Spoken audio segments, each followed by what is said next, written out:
So, we're all self-aware, eh? So is it a party time?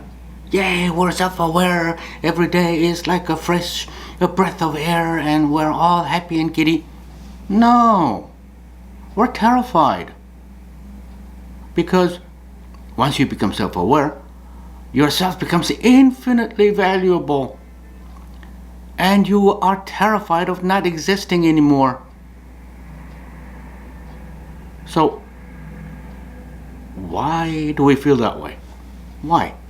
Is it necessarily so? If you are self-aware, then you necessarily become terrified of losing that self-awareness, not existing anymore. You know, I can't think of a piece of logic that says so. Logically, because you're self-aware, ergo, you'll be terrified of losing it. I don't know of any. Well, then are we programmed that way? Did nature program us? Yeah, we're talking about, survival instinct, of course.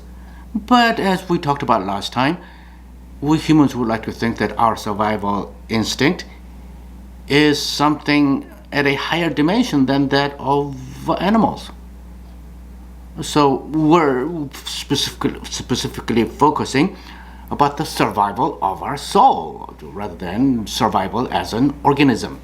So let's focus on that. So are we programmed that way? Is it in our genes that we should value our soul as well as our body? Or did someone program us?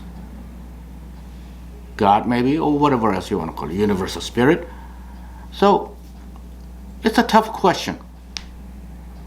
So what have we found out, we the humanity?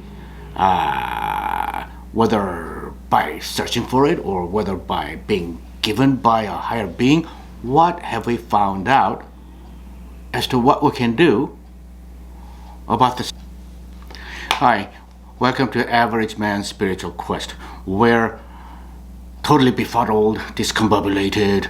Yeah, I'm talking about being confused. Average people like you and me keep asking silly questions and think about things. Well, if you find this channel useful, or if you think at least it provokes some thought in you, please go ahead and subscribe and hit the like it button. You know, as we said, we humans have probably 3 choices. Well, choice number 1, find immortality. Whether we find it ourselves or someone gives it to us, find immortality. Number 2, don't find immortality, but find meaning somewhere and content yourself. Number 3, don't find immortality or meaning and still content yourself, being just a mere organism that will die and disappear one day. So let's talk about what humanity have been exposed to, what thoughts or religions. First, let's talk about the Abrahamic religions. I'm talking about Christianity, Judaism, Islam, the religions that were developed in what we now call Middle East. They are all uniform in basically teaching us that immortality is given to us by the Supreme Being. But you have to pay a price for it. First of all, you have to acknowledge that Supreme Being. And second of all, you have to promise that you never worship anybody other than that Supreme Being. And third, you obey that Supreme Being's wishes. If you think about it, that's what Christianity is. But, okay, that's good, but what's the risk? What's the downside? Well, if we fail in these things, we go to hell and burn for eternity. Do you know how painful it is to be burnt alive? Have you ever burned your fingertip on a toaster? It's incredible. and you burn for eternity. Think about it. That unspeakably intense pain all over your body, and you don't even die or you don't even lose consciousness. Multiply that by infinity. You know that infinity sign that we all learned in math classes? So if you multiply it, what's the result? Infinity. Oh, that's a terrible risk. If we have to take that kind of risk, why did the Supreme Being give us self-awareness and terror and make us seek immortality in the first place? And then there's shamanism. Shamanism in general throughout the world basically says or assumes or teaches whoever wants to know that you are part of the universal scheme of things, and there is afterlife, and there are ghosts, and when you die you become a ghost yourself, and we are part of all that. And as to the meaning of all that, well, they're not too sure, but you try to live your life as best as you can and avoid bad things, and you try to find happiness somehow or other while you are alive, and you may even reincarnate. And that's the nature of things. Nature. I'm talking about nature, not just trees and rivers and things like that alone, but I'm talking about the extra dimensions, the dimensions where ghosts live, and so on and so forth, and the spirit of the sky and the spirit of the mountain reside. So that's shamanism. It doesn't teach you, it doesn't tell you necessarily what to do, but it seems to indicate to you that there is other dimensions where we will go when we die. So does that mean that we are immortal by nature? Well, that seems to be the implication. But we'll need to look into shamanism a little more detail, maybe much later on. And then there's Hinduism and Buddhism. Well, their take, as you probably well know, that we reincarnate over and over again, and life is nothing but suffering. So what do? We actively seek ways to escape from the chain of samsara, recurring lifetimes. So it is assuming, well, it's not assuming, it's telling us that there is afterlife, okay? And of course, as I told you before, Hinduism and Buddhism is so deep and so vast and so logically interwoven. But basically, average people like you and I could basically conclude that, yeah, they tell us that there is afterlife, and afterlife is part of grand nature of the universe of things. I'm talking about different dimensions, third, fourth, fifth, sixth dimensions or whatever, and multiverses and everything else, and we are but part of that. And the darn thing is, we have been set to reincarnate over and over again, and life is no fun, so we need to find a way to escape from it and reach moksha, the enlightenment. So we actively rescue ourselves by fasting and by meditating and by doing yoga or whatever else, so that we'll save ourselves. Now, see, this is kind of different from the Abrahamic religions, where we do not actively find escape from death, but we're given deliverance from death by the higher being. So it's a passive deal, whereas Hinduism and Buddhism, in a general sense, I'm overgeneralizing. In Hinduism and Buddhism, we actively seek deliverance for ourselves. But that's a method that we're talking about.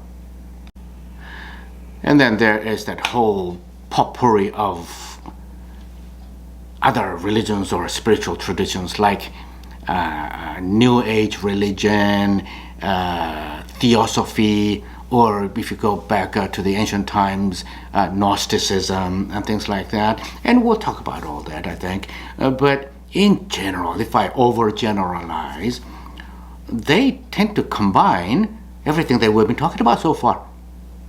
Okay, Abrahamic religions and Hinduism and Buddhism and their different directions, but they sort of combine all of them.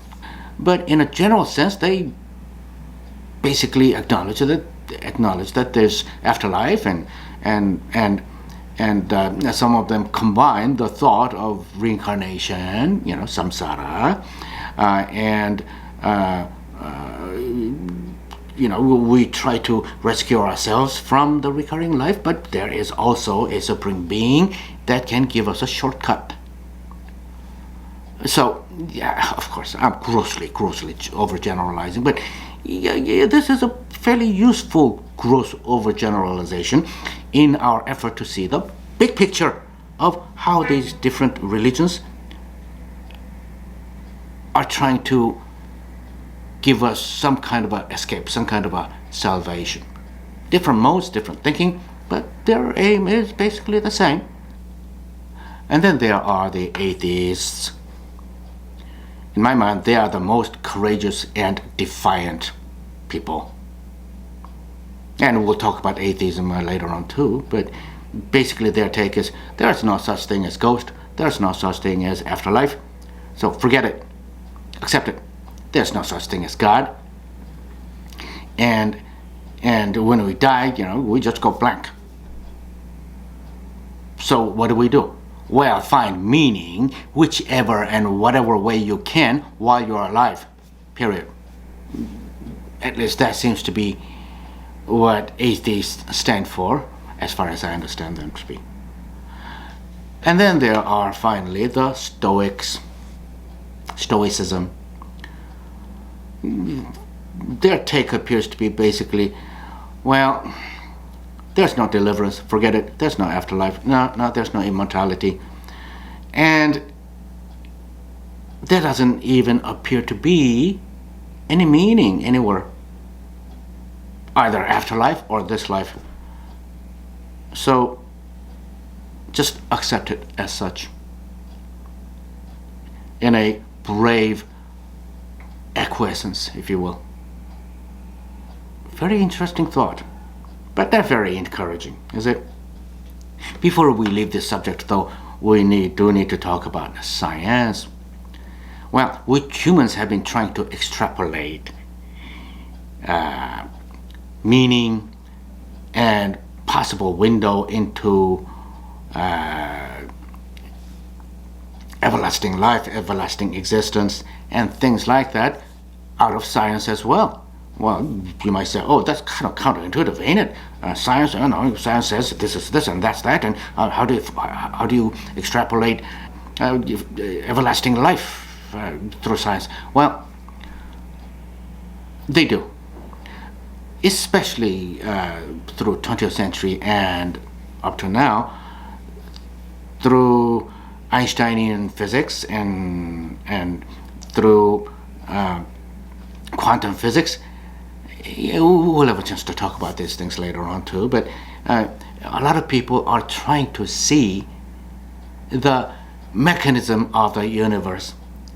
That can be explained somewhat through these sciences, specifically physics and even biology and whatnot, that would give us a rough picture of the structure of the universe and all its dimensions, wherein our souls navigate, and we are but part of that natural law of things, natural state of things.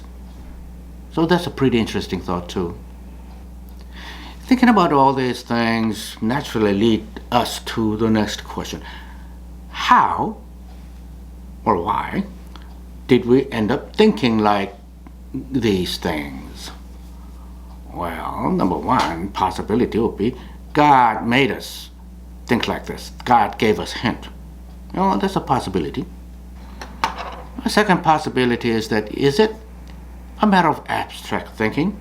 In philosophy, there is a terminology called a priori and a posteriori. A priori means that a piece of thought, a piece of truth, is existing in and of itself without humans.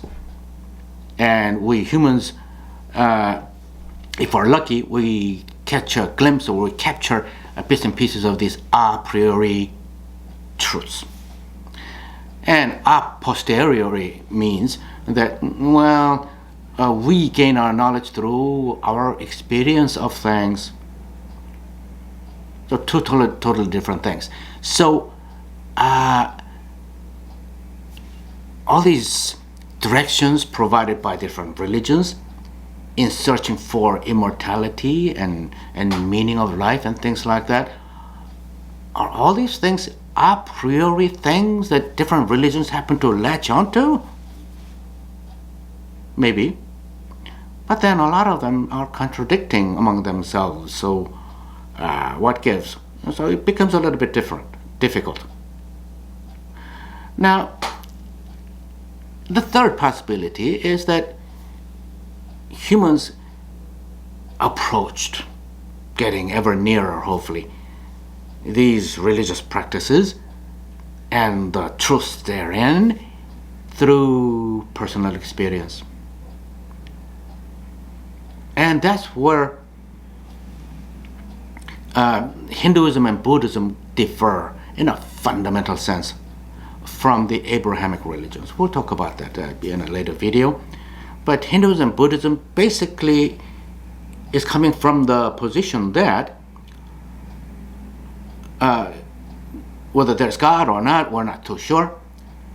But we humans can glimpse the workings of the universal structure and law and figure out where and how we humans and our souls belong to it. And we can get that through experience. Well, we normal human beings like you and me experience life through five senses, right? Smell, eyesight, and things like that. You know what I mean. But the Hindus and Buddhists are saying there's the sixth sense, one more dimension of our senses. And it is an ability to sense something through an additional sense by working hard to develop a third eye. If you look at documentaries about India and whatnot, they have this red dot in the middle of their forehead, right? What I've been told is that they represent the third eye. The third eye being through meditation and through fasting and through whatever effort throughout recurring lives. It is almost impossible to attain there in one lifetime, but through such effort, your third eye begins to open up. Once your third eye begins to open up, you perceive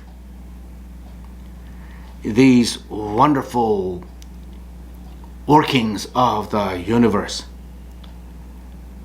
And you see where and how humans and human souls fit in. In other words, have you noticed? They're talking about empirical evidence based on personal observation. Oh, that's kind of interesting. Well, yeah, but for instance, I don't have the third eye and I don't see anything, and why should I believe you? That's another question, though. If we assume for one moment that there are not charlatans and frauds and scammers, and they are actually telling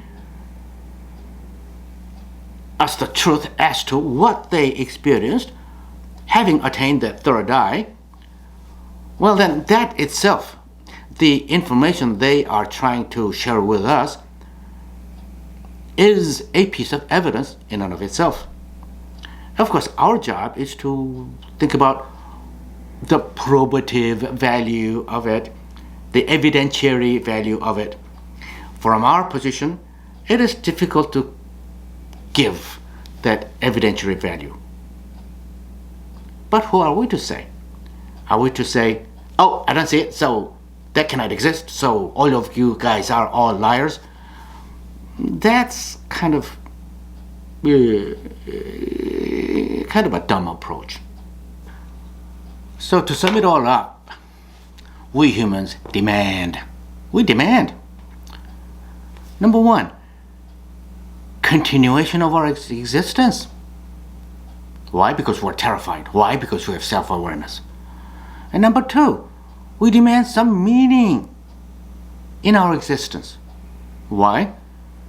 Because if you're smart enough to be self-aware, you sort of want to know why in the world, why here? And number three, we want some kind of a deliverance, satisfaction of the above two demands, either through an intervention by a third party, a universal spirit or God, or some supreme being, or through our own effort.